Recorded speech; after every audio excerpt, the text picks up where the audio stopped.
Controversial move by a leading breast cancer research group. The Susan G. Komen Foundation announced that it's cutting its funding for Planned Parenthood. Anti-abortion groups are praising the decision, but abortion rights activists are angry and they say political pressure is to blame. Our Mary Snow is looking into this sensitive story for us. Mary, what's going on here? Well, if this is really causing an uproar, Planned Parenthood blames bullying by the right. The Komen Foundation denies politics is at play, saying tonight it's dismayed its actions are being miscategorized.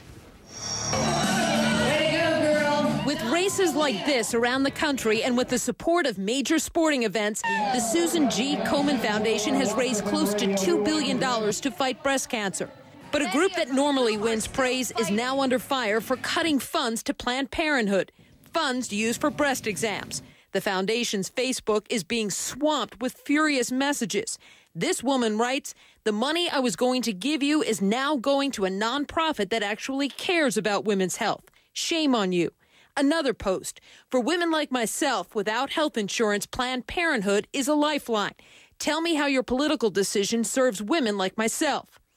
Planned Parenthood President Cecile Richards says the group stands to lose several $100,000 for breast exams.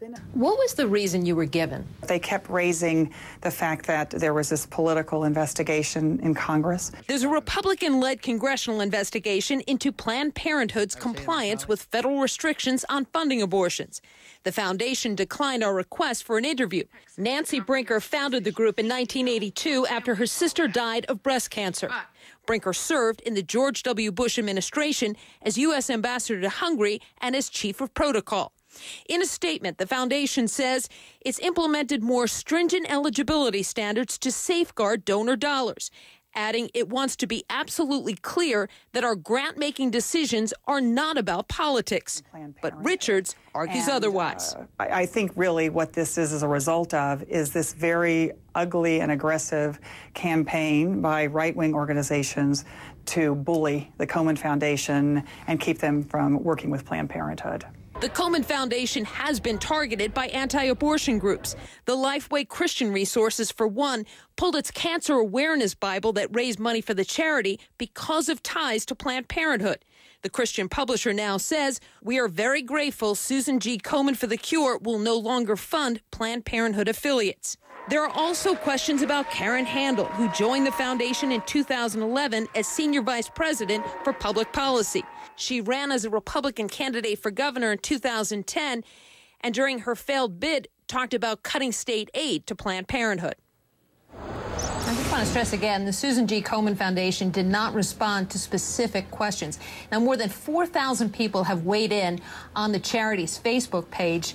And meantime, Planned Parenthood tells us tonight that it's raised more than $400,000 in the last 24 hours. Wolf?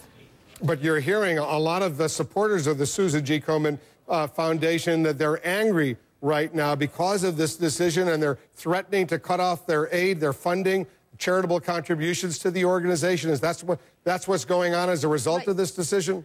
Yeah, you're seeing supporters. All you need to do is look at that Facebook page of people saying that they're going to cut their donations. And we've heard from at least one affiliate of the Susan Komen Foundation asking the national group to rethink this decision. I suspect this story is not going to go away. Thanks very much for that, Mary Snow.